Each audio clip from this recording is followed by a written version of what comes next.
Make sure I had everything set up. What is happening? It has been it's been a while. It's been a while since I've put out a podcast. It's been a while since I've came on live. I don't even know how long. I would say what, 8 months maybe, 6 months. I'll have to look at the last time.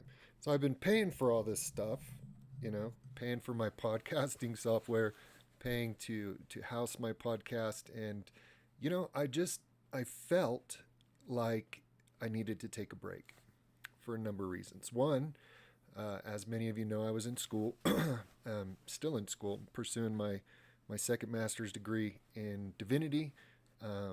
Whether or not that leads to the priesthood, I don't know. I don't even think that I'm I'm the right person for that position. I guess that's one thing that's occurred to me, that many of you who've known me in the past, you're probably like, yeah, we could have told you that, right?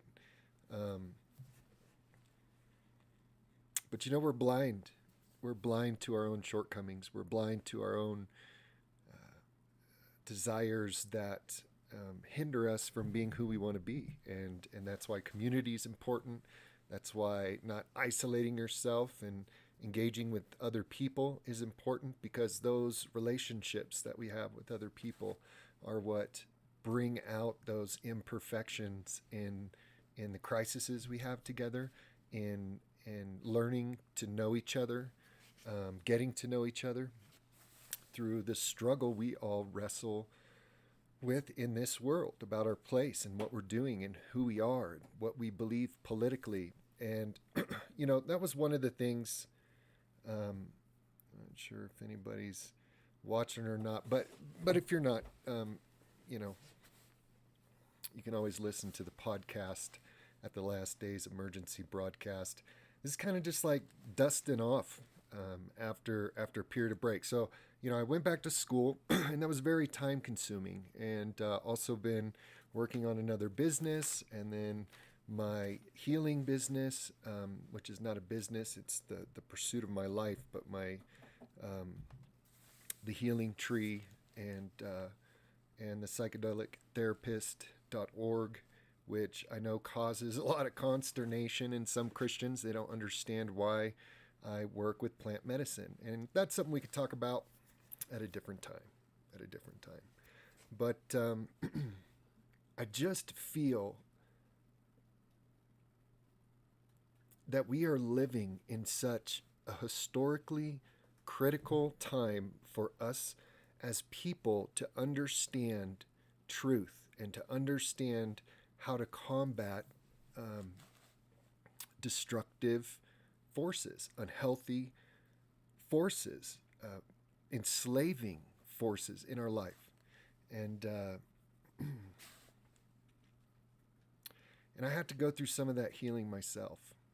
And we also had an election cycle here in the state of Colorado, and there were some things on the ballot that I really believed was very important for veterans, for the healing of veterans, for reducing veteran suicide, and um,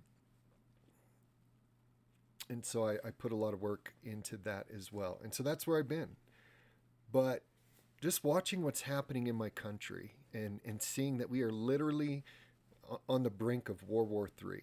And I'm not sure if it's a big game. I'm not sure if it's like, I mean, people are dying. That's not what I mean. But these puppeteers that create these narratives, that create these realities, that want you to believe what they tell you to believe, have perfected this art of deceiving the population. And Jesus himself said that the end, and when he was talking about the end, it was the end of this world system. People talk about the end of the world, and that's why this is called the Last Days Emergency Broadcast. But it's not the end of the world like we're thinking. It's the end of this world system. It's the end of this system that consumes and breaks and tears and destroys and upends and twists and perverts that which is contrary to God, who is life, who is love, who is peace. who is joy, who is beauty. Evil in and of itself is not a thing. It's a departure. It's a departure from God. It's a departure from our created essence of what we were created to be and do. And when we depart from that, we bring in the principle of death, which begins decay because we're cut off from the source. We cut ourselves off from the source. And so just seeing this cataclysm coming, and the people that are steering the ship in the United States of America are truly trying to steer it off a cliff into an iceberg. They're trying to sink the USS America. And I tell you what, they're doing a good job. And the deception is so great, you can't even really tell who is out there for people and who isn't. But I know we are being divided. And then I've played a role in that. That's another reason I took a break, is because there are no political solutions for what's happening in this country. There is only healing. We need healing, body or spirit, soul, and body. We need our spirits healed.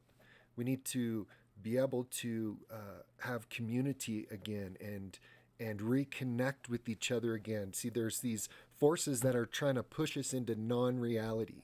They're trying to push us into the matrix, literally into the matrix, where you can be anything you want and they can be gods, right? But your real life, the life here that God has given you, will decay and rot. You'll be enslaved, but they'll give you these dreams, these fantasies, even though they kill you. I mean, the craziest thing that I've seen lately, and this is nothing new, but there's this real push, not only with the metaverse, right, but with creating a way to download your consciousness into a clone, right? They're working on this technology. Part of a neural net or whatever, Elon Musk is working on is to create a digital consciousness of you. This chat AI and all of this AI is about to explode. We're about to move forward in information and knowledge like we have never seen in the history of mankind. And that's what the prophet Daniel said when speaking of the last days, that knowledge will increase like a singularity. It will increase and increase and increase and increase. It will outpace our ability to manage what's happening. Is the Antichrist AI? I mean, if you look at it, where's my Bible? I wasn't planning on talking about this, but let's look at this real quick. Let me see if I can find the image of the beast, or the beast in Revelation when it talks about the beast. I think it's Revelation 18, or maybe I'll have to do this at a different date. I'm trying not to take a long time tonight. No, that's the judgment of Babylon. Lord and his army. World warns for Babylon. Let's see here. Oh, no. All right. I'm going to have to find it at another time. But, here it is. The beast. It's 13. The beast against the saints. War on earth. Let's see. War in heaven.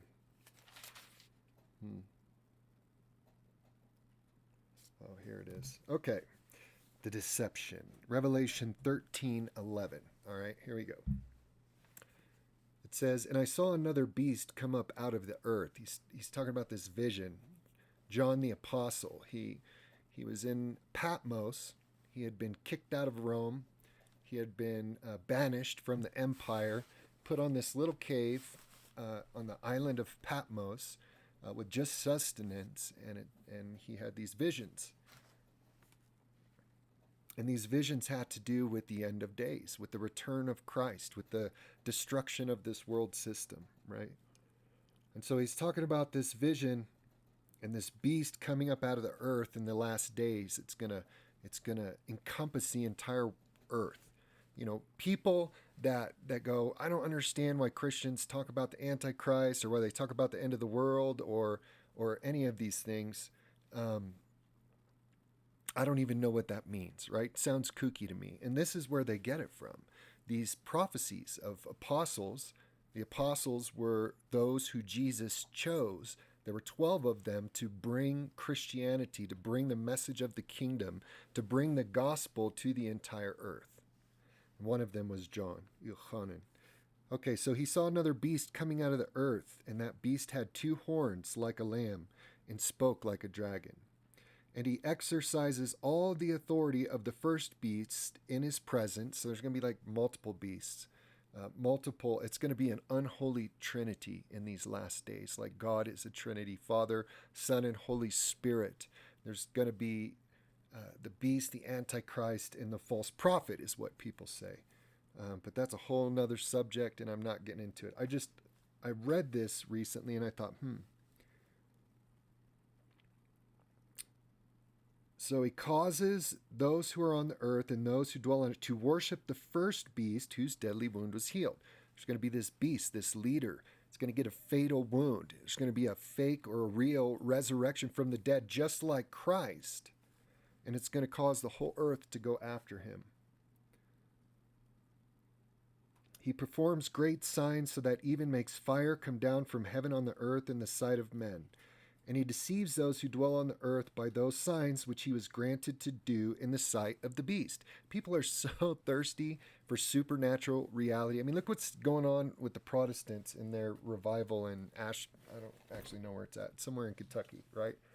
I don't pay a lot of attention to the Protestant world as much anymore, but I think that's part of some of the things I want to focus on in this podcast coming up in the future. Okay, I'm going to tell you guys about the future of this podcast. I'm getting some funding, and I'm really going to start gearing this differently so that this message can get out about the church in the last days, about how we should respond to these evils in these last days, to how we heal. The church is a place of healing. Its purpose is a hospital. As a matter of fact, I just learned recently that in Antioch, where they were first called Christians, we're going to talk a little about that tonight, there was actually a hospital attached to the church because the church so believed it was healing humanity, spirit, soul, and body, not just preaching at people,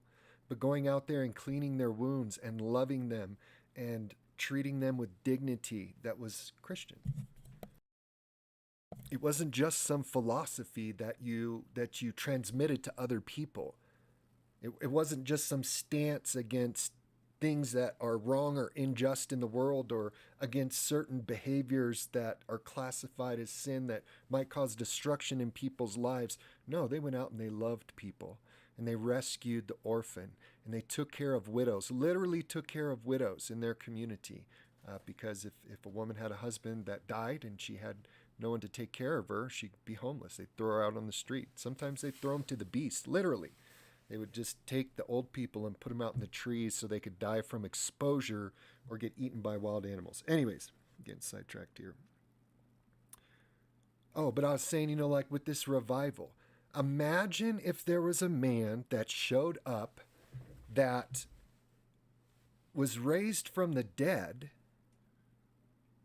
and could call fire from heaven. People are so thirsty for supernatural reality, the world would worship this person, right? Because there's so much charlatanism in what people believe or people define as Christianity. There's so much fakery. There's so much corruption in these last days, which the Bible told us there would be. But imagine if someone came and they had genuine supernatural power, or even if it was lying signs and wonders, meaning, I've been waiting for a broadcast. Thank you for coming on. You're welcome, Massachusetts Corruption Exposed. Yeah, it's been a while. I'm just blabbing on about why, but I want to finish this. Anyways, so this real supernatural stuff begins to happen, and the world's going to chase after that man. But because of those things, it says here, this is the important. So it says, and he deceives those who dwell on the earth, blah, blah, side of the beast. Okay. Telling those who dwell on the earth to make an image to the beast. Now remember, this is a first century Christian that even if he saw technology in a vision, he would have no idea what it was, right? He'd have to just describe the best he could what he was seeing and try to translate that into first century knowledge, which would be very hard if he was seeing these forecasts of the end of days, right? But it says this trio, this beast, this lamb, they're going to make an image of the beast. And actually, the King James says to make an image to the beast. So it may not be of the beast, but it's going to be something that is dedicated to the beast, who was wounded by the sword and lived. He was granted power. Who is he? This image. He was granted power to give, the lamb. He was granted power to give breath to the image of the beast, that the image of the beast should both speak and cause as many as would not worship the image of the beast to be killed. He's going to make this statue, this image, and this is how John saw it. He's going to breathe life into this image and then force people to worship it. Could that not possibly be AI? I mean, we didn't even have, when I was a kid, concepts of artificial intelligence of what we're seeing right now. It was fantasy. It was absolute total fantasy. You go see Aliens with the cyborgs or Blade Runner. Like, we had these concepts. We didn't even have computers when those came out, right? Some of those, Star Wars and stuff. So is the beast going to be AI? I don't know. But anyways, since I've gotten some funding coming, and I think now more so than ever, as we're entering into another election cycle, first and foremost, I want to talk about something, because this is important. I'm not going to go back and erase podcasts that I've previously done. I think there's value in even seeing our shortcomings at times. And I realized something recently over the past months as I was in school and in prayer and seeking my faith, that I started podcasting and broadcasting as a way to fight state-sponsored child trafficking, because they stole my kids, because my life was a mess and we became targeted and spent 3 years fighting for our children, very publicly. And in a sense, it was a way for me to feel like I had some power back, because I was exposing publicly what these people were doing, and we were reaching people all over the country. We were also trying to generate support and to raise awareness and to help with legislation to stop the trafficking of children, which has not stopped. If anything, it's gotten even worse, especially with the border, and kids are just being thrown over the walls and disappearing. Right when it looked like we were having some victories with the adoption, or not the adoption, Families First Act. But I kept doing it even after we won, because I thought it was important to continue and expose some of these evils, right? But at the same time, I got really sucked into politics, because for once, after fighting and seeing corruption from every level of government, from local municipal government going up to to county government, to state government, to federal government, and seeing the corruption on every level, it just brought a certain hopelessness to me, that I realized most of what I believed about reality, about my country, was a complete and utter lie. And I'm seeing that more and more now that I'm working in the therapeutic space and I'm working with natural medicines, just watching the corruption, watching the greed and the money, wanting to commoditize people's suffering so some people can be billionaires and the rest of you can be slaves. But Christ came to give us life and liberty and freedom, not to be enslaved, not to be sick and decrepit and crippled and dumbed down and not reproduce and not have strong families. See, that's not what we weren't created to be these things they're trying to make us to be. So it was very disheartening. And then when I seen this change begin to happen, I was very convinced that, Clinton was going to become president. I think everybody thought she was because it was set that way. And something happened. But I've come to understand that the right is just as much of a distraction as the left. Whatever the forces are behind what's happening, they're neither right nor left. They're of a completely different agenda. They are the ghosts behind the machine. And they utilize these things to give you an illusion of choice, but to control the population through this left-right paradigm.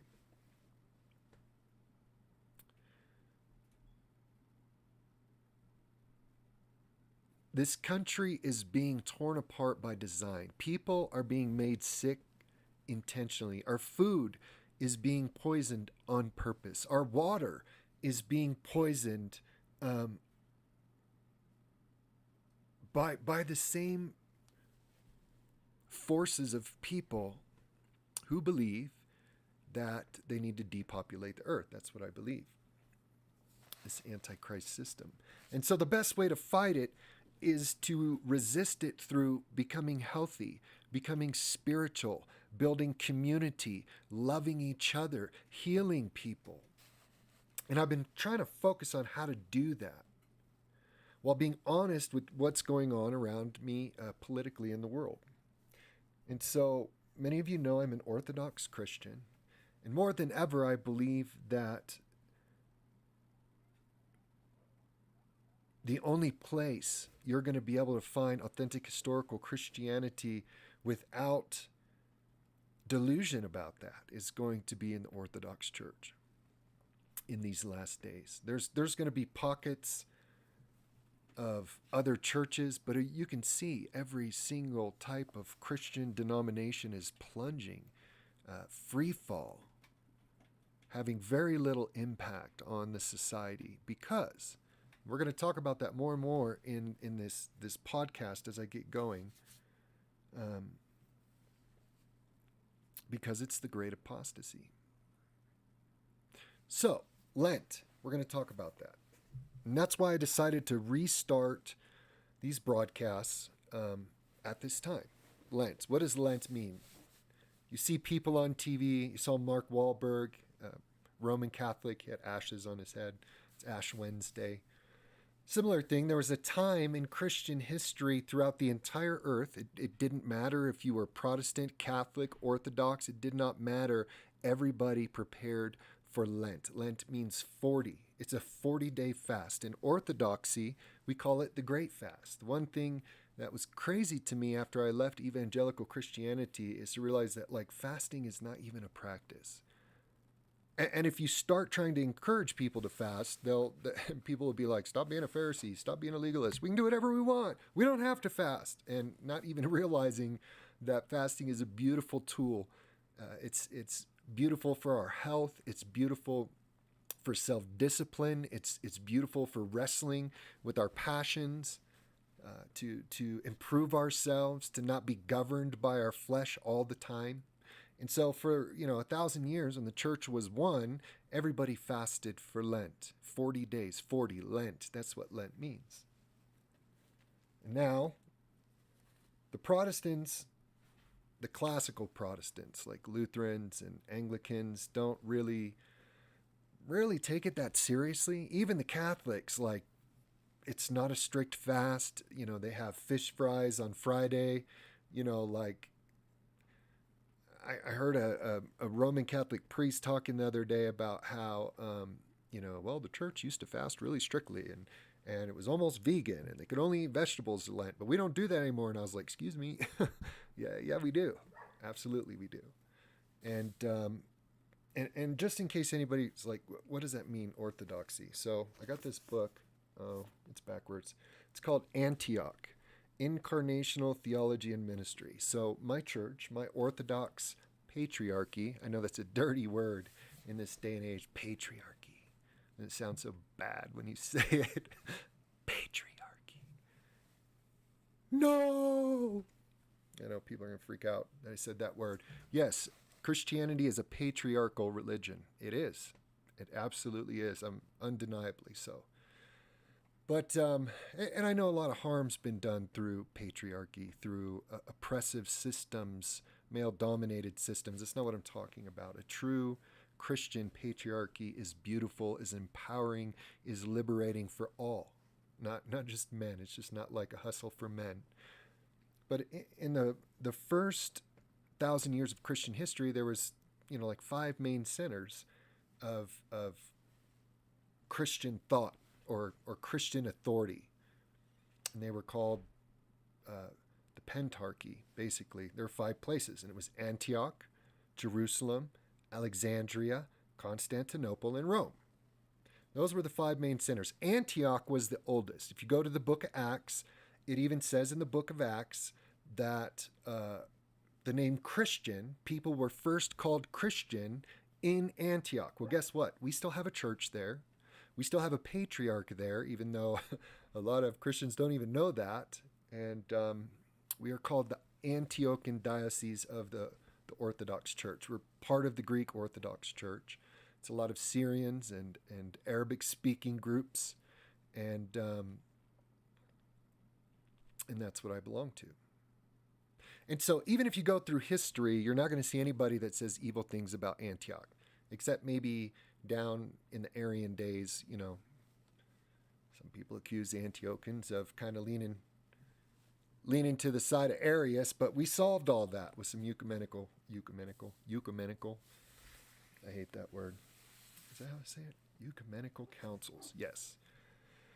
But why am I telling you all this?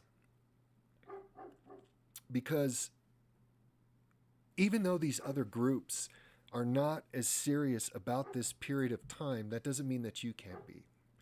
And just a second here.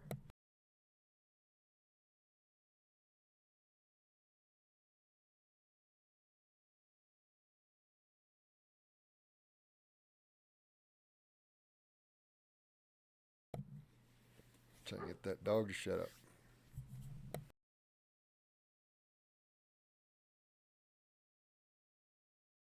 I have to yell at my kids to get that dog. Anyways. And so I want to talk about the beginning of Lent, because we're beginning right now. Okay, today in the church is called Forgiveness Sunday, and the reason I felt like it was important to start this podcast on Forgiveness Sunday is because I have, my own repenting to do. And it's really amazing because we do this every year.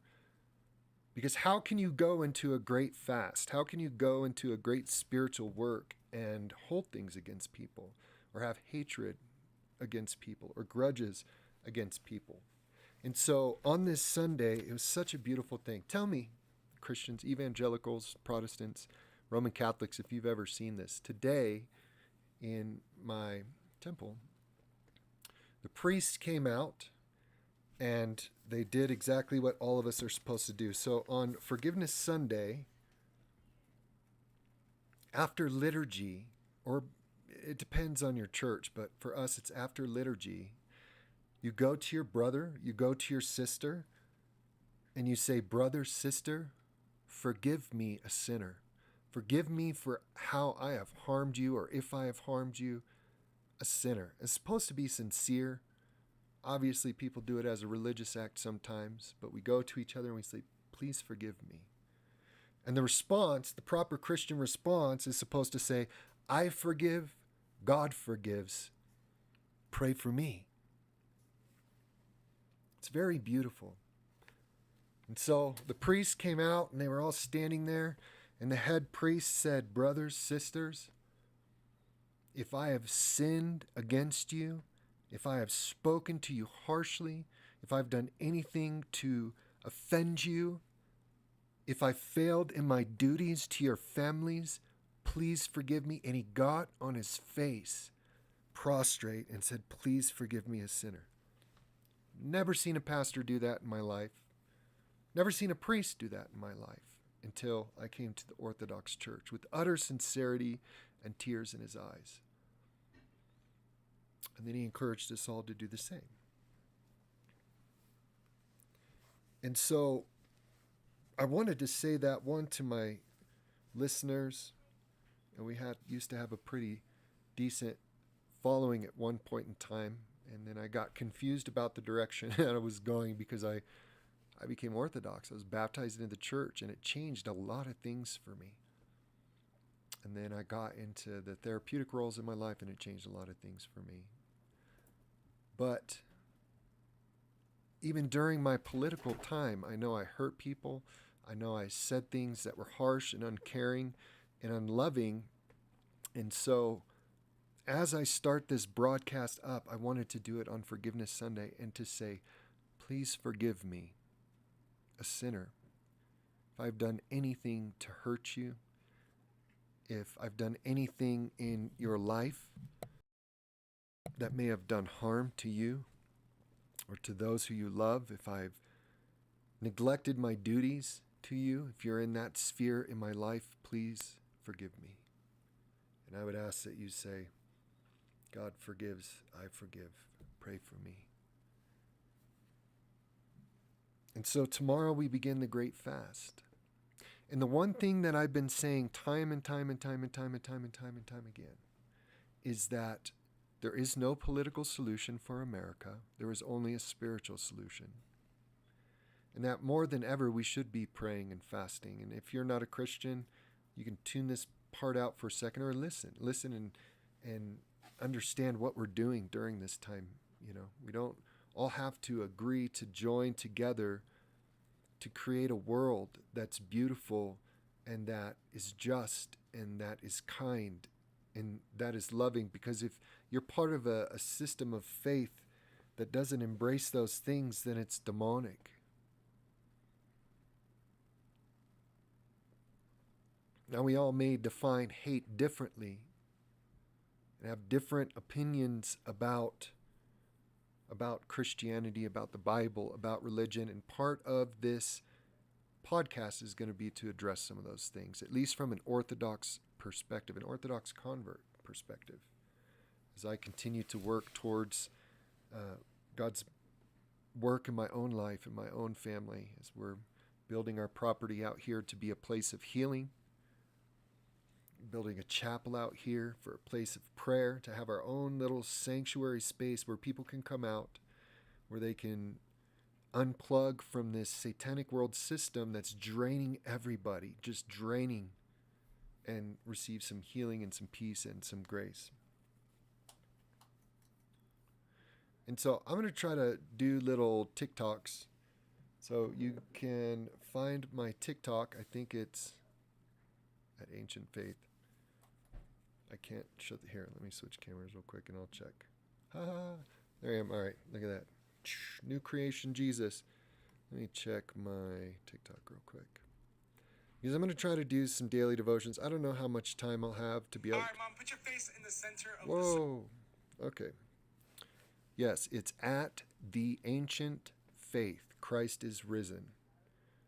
That is my TikTok. I'm going to be doing some devotionals through the week as I'm able to begin the morning of each fast day with just a word from the Lord, with a word of encouragement, of prayer, of using this 40-day period of time to fast. So when we fast in the Orthodox Church, it's vegan, basically. So for the next 40 days, no meat, no milk, no dairy. The first week of Lent, which starts tomorrow, often people fast the entire week without...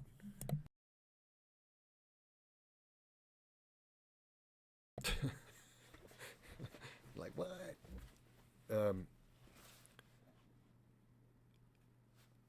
With our diet. So our diet is basically vegan.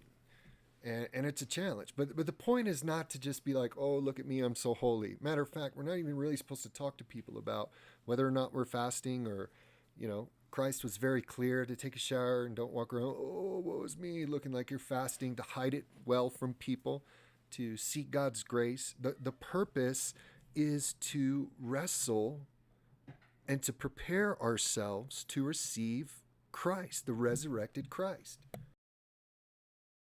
This is our own yearly 40 days in the wilderness to challenge ourselves spiritually, to not let our passions, our appetites dominate us, and to seek God in a new and fresh way. Not even just for that 40 days. I mean, it's supposed to continue on. It's a good time to start new behaviors and practices. And anything that's godly, you'll see it has some kind of benefit. I mean, think about it. They say it takes up to 30 days to establish a new habit. Lent is 40 days. So it gives you 40 days to try to peel certain things out of your life or add new practices to your life. We're also not pharisaical about it, right? So there have been years where I have fasted horribly during Lent, right? And I know that. It's between you and God to do the best you can in whatever it is you're trying to accomplish in your ascesis, in your wrestling, in your wilderness experience, to lay a hold of God in a new way in your life and lay a hold of healing and to break chains of things that may have been binding you through the year. Can't drink alcohol for these 40 days. So if you're an alcoholic, now's a good time to quit and fast. And we have these periods that as a community, we can do this together. I've been saying this for a long time, and I mean it more so than ever. I don't know how long I'm going to be able to even do this podcast, honestly. It's really shocking to me what I'm seeing happening globally, that even, the truth coming out about how people have been deceived through various things, certain people in their criminality and positions of power are being exposed, certain plots to control countries are falling apart. But Jesus said that. He said nation would rise against nation. People, ethnos, would rise against ethnos. It would be a very chaotic time, that there would be famines and earthquakes. We'd not just have a gigantic earthquake. We're having these massive earthquakes and pestilences. What is a pestilence? Pandemics, plural. So there may be another one coming. Some of the seals, the predecessing events to the return of Christ and the rise of the Antichrist, is this global instability, this global apostasy from truth, this great deception all over the world, and then war around the entire earth. So even if we're in that phase, we're not even in that phase yet. Because the red horse, the seal, the predecessor, before the Antichrist comes, it says that he is given the power to take peace from the earth. Now, we've had periods of time where people have thought we were in those days. I mean, if you look at the communist revolution in Russia, communism killed 100 million people. If you want to check that out, and that's what I don't get, like everyone talks about fascism and Nazism and how evil Nazism were. Communism killed way more people unjustly than Nazism did. Nazism killed 6 million Jews plus some other people on top of that. Maybe 25 million total through World War II. I don't actually know the exact numbers. I'm going to have to look that up. But communism has killed 100 million people worldwide.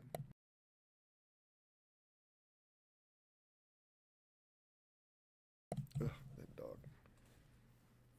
100 million people. But you don't see the same knee-jerk reaction. You don't see the same anger and resistance against communism that killed 100 million people as you do against Nazism. But in the rise of communism, the Russian Orthodox are, is this the Antichrist coming? World War II, the rise of Hitler, is this the Antichrist? And it could have been, right? You're going to see types and shadows all through human history until God allows Satan to succeed. See, he's just trying the same old trick because he knows at some point in time God's going to give him the authority to globally take everything over and to begin this final phase plan of his that's going to bring the return of Christ. And that may sound crazy to some of you, and I get that, but it's happening. And you're going to see it more and more. The one thing that's going to be clear in these last days, because even in the most darkest time of what's coming, it says God will put a lampstand that will preach to the entire world the kingdom of God in Jerusalem. So there'll be a witness always for people to know this is the truth. Listen to it. Hear it.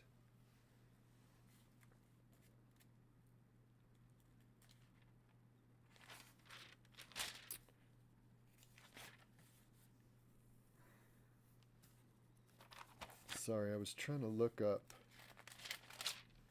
the seals. And I just wanted to read this seventh seal, which if you're not a Christian, you're not going to understand what I'm talking about. It's not going to make any sense to you. If you say that you're a Christian and you understand your Bible, you know what I'm talking about, and you're seeing it happen and you understand this. But see, the problem is, and the question is that people are asking is, as we are seeing, all these other Christian sects is what they like to call them. I believe there's only two churches on the planet. There's the Western Church and the Eastern Church. That's it. There's Constantinople and Rome. That's it. You're part of one or the other. If you're part of the Western Church, the Roman Catholic Church, that's every Protestant denomination, Mormons, Baptists. You all came from the Protestant Reformation. You're a product of Rome. You're a product of the Western Church. And I know coming from evangelicalism that make evangelicals mad, but it's true, right? You didn't exist for the first 1,000 years of Christian history. None of you did. Nobody worshipped like you. Nobody believed the things that you believe. Nobody built churches the way you build churches. You did not exist. You came way, way later in the history of the church. And so it's important because things are going to accelerate. Things are going to accelerate, and it's very important for people to know what to do with that information. How do we resist it in our lives, in our hearts? How do we resist the injustice? How do we truly fight the political insanity? It's not through more politics.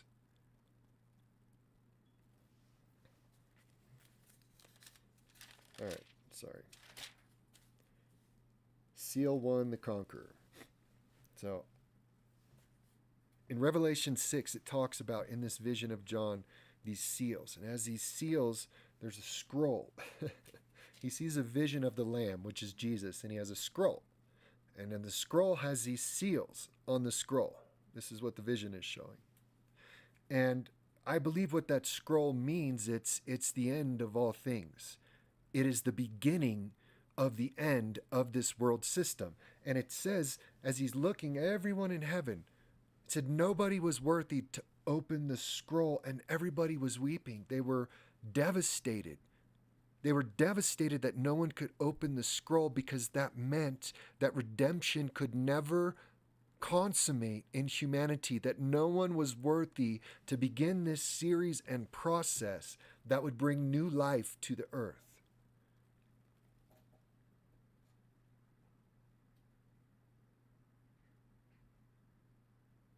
It says, John in 5:4, he wept much because no one was found worthy to open or read the scroll or even to look at it. But the Lamb, it says, there was one, though it had been slain, stood as a lamb as though it had been slain, having 7 horns, 7 eyes, which are the 7 spirits of God sent into all the earth. He came and took the scroll out of the right hand of him who sat on the throne. And they sang a new song, saying, you are worthy to take the scroll and to open its seals. And thus begins the end. Oh, it's getting windy outside. Of this evil world system. And so when he breaks the first seal on that scroll, it's called the Conqueror. And there's different views about what that means, and I'm not going to get into it. Some of the early church fathers said that it was Christ conquering throughout the earth. I tend to believe it's more talking about the Antichrist system that's now conquering the earth. But we'll talk about that in the future. But the second seal, so first there's this conquering force that goes out and conquers the entire world. And then seal 2, it says, when he opened the second seal, I heard the second living creature saying, come and see. Another horse, fiery red, went out, and it was granted to the one who sat on it to take peace from the earth, that people should kill one another, and there was given to him a great sword. You know, the 4 horsemen of the apocalypse. I'm sure all of you have heard of that before. That is what this is talking about. And so phase 2 of this is war around the earth. And after that, the third seal is famine. You hear people talking about famine a lot right now. And then after famine, it says death, and hell follows after him. So pray to God we're not in this. I pray to God we're not in this. I pray to God, like some of the Orthodox fathers have spoken before even the communist revolution, that in the last days of the world, there is going to be a revival around the earth. That true Christianity is going to flourish. It's going to give mankind one more opportunity to take what is good, what is true, the resurrection life and power of Christ. And then the end will come. Because it will be also a global apostasy and rejection of that truth. So as it will go through sifting the world, there'll be many that will cling on to it and understand the time that we're in.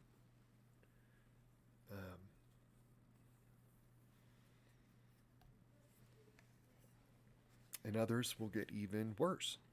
That's what the Bible says. It says, evil men will wax worse and worse. What does that mean? They'll get worse and worse. Like a waxing moon, waning moon, waxing moon. They'll wax. They'll get bigger. They'll get worse and worse and worse. They'll get eviler. They'll get angrier. They'll get more violent. They'll get more hateful of God and the things of God until they're actually physically killing Christians in the earth, which is already happening in some places. You know, certain countries, you can be executed for converting to Christianity, or even having a Bible. You can be tortured and put into prison. But I can promise you there's no Christian countries where if you have another religious book that you're going to be tortured, killed, and put in prison. Yeah, I can hear people saying, but Christians have done that. No, they haven't. The Western Church has a history of that. But ancient historical Christianity is not conquistadors. It is not, it didn't participate in the Crusades. It was not a colonizing religion. They protected their own borders. A lot of people don't realize that Russia, for 1,000 years, was a Christian nation. They converted as a country in late 900 AD and remained a Christian empire until the communist revolution in the 20th century.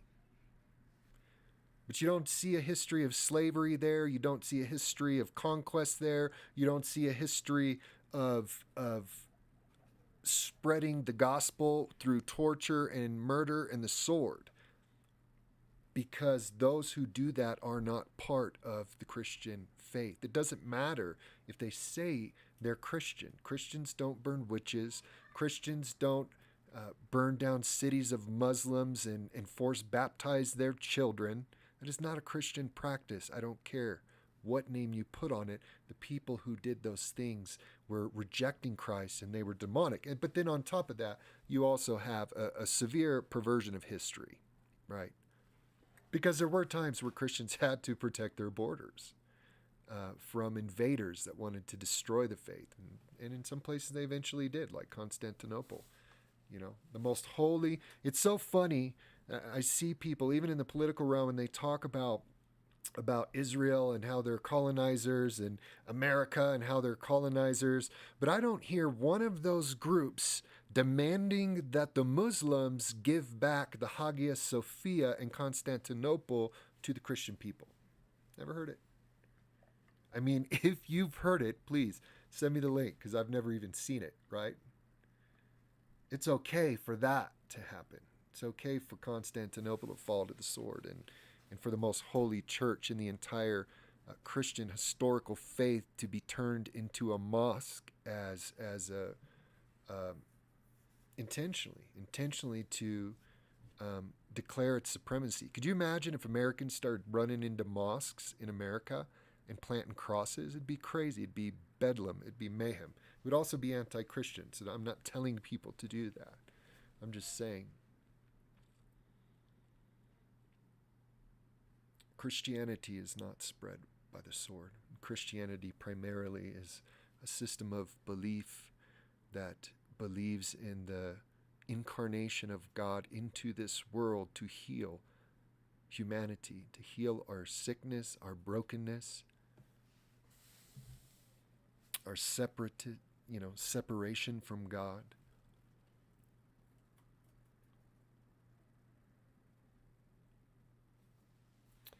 And so, if you go on the TikTok, I don't know how much I'm going to broadcast through Lent. I'm going to try to do once a week. And once this financial support comes in, when it comes in, it could be months from now. I'm going to sit down and really pray about how much of that money, because it's not only for this. It's a long story, and I'm not going to get into it, but it's how.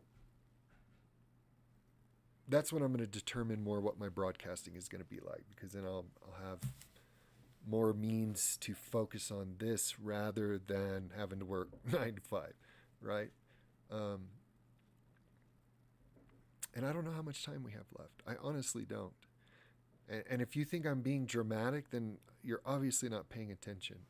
I mean, we literally have one of the world's largest nuclear superpowers threatening us with nuclear weapons in the United States of America because we are funding and pouring weapons into a puppet war. And it's pretty shocking what's happening.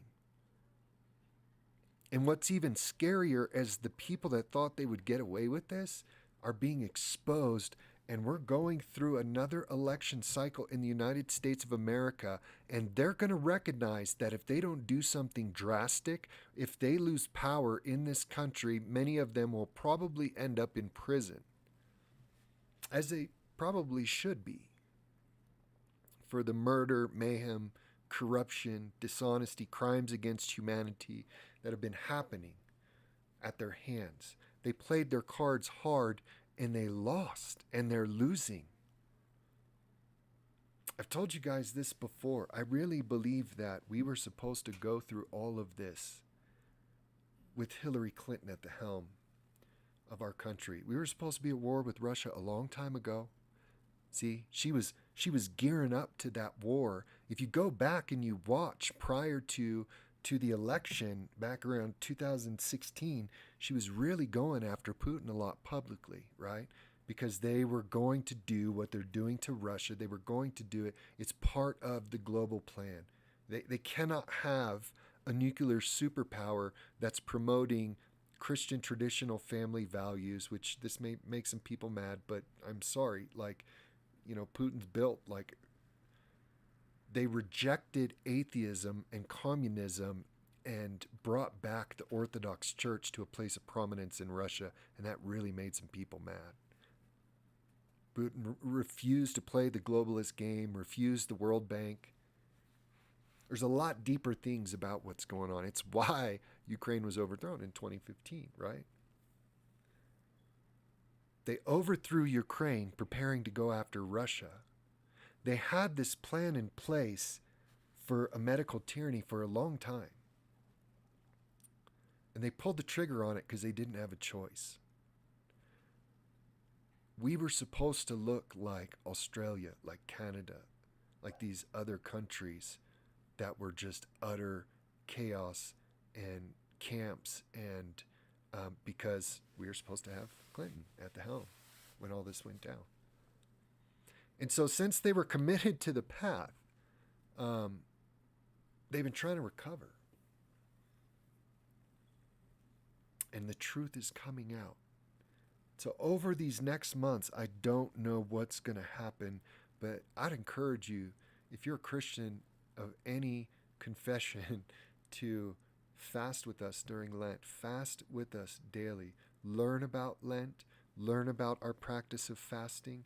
Discipline yourself every day and join us to fast and pray and ask God what we can do for this nation and whatever nation you're in.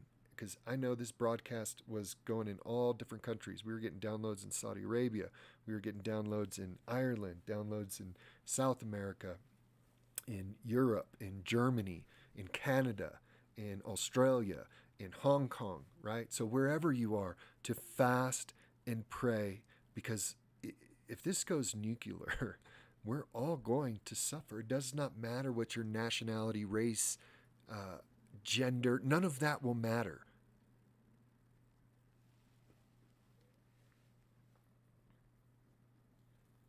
So, I'm going to start broadcasting again, and my focusing goal is very clear, and it is to teach people what I have learned about the historic Christian faith and what it is and what Christianity actually is and what we can do in these last days, how we prepare ourselves, how we maintain a strong connection and integrity with God even when the churches are falling apart and people are being hateful for the things that we believe, how we love those who hate us, how we reverse this image of ignorance and hypocrisy that most people think about when they think about Christianity. Because people are going to start getting desperate. They already are. Mental health crisis is global right now. There aren't enough therapists to keep up with the demand. 1 out of 7 people are on some kind of psychotropic drug to cope with their existence.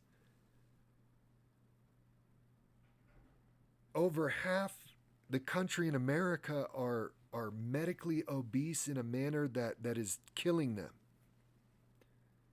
We have a fentanyl crisis where more people are dying from drug overdoses than ever in the history of our country. More veterans are committing suicide than we've ever seen. I'm not trying to just doom and gloom. These are realities, daily realities. And it's not getting better, right? But God will provide a way. When I look at my life right now, 10, 12 years ago, I always say 10 years ago, I think it was like 11 or 12. Went to rehab in 2012. I was a homeless heroin addict.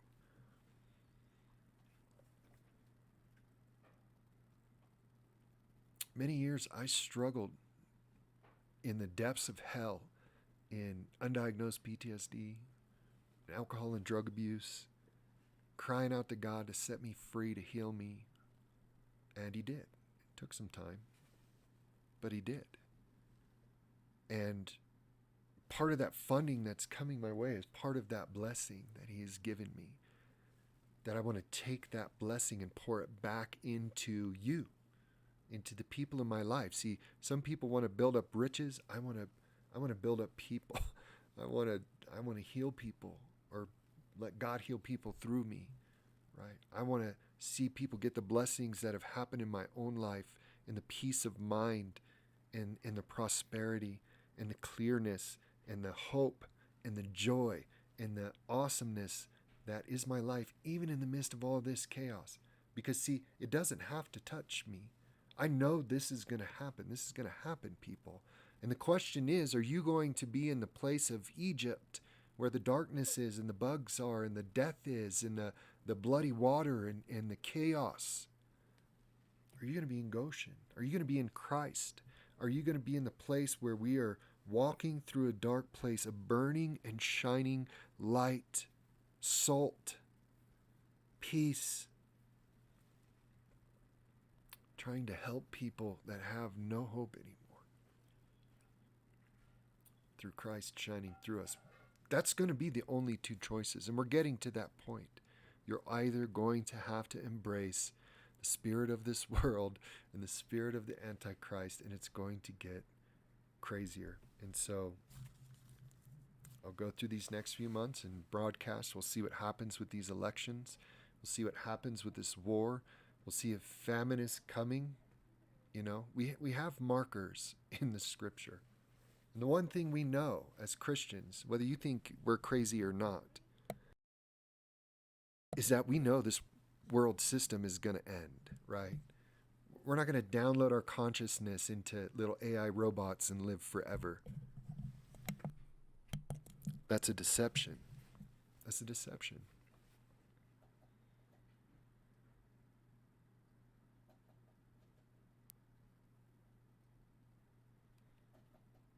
The consummation of all of human achievement and effort, we are almost there.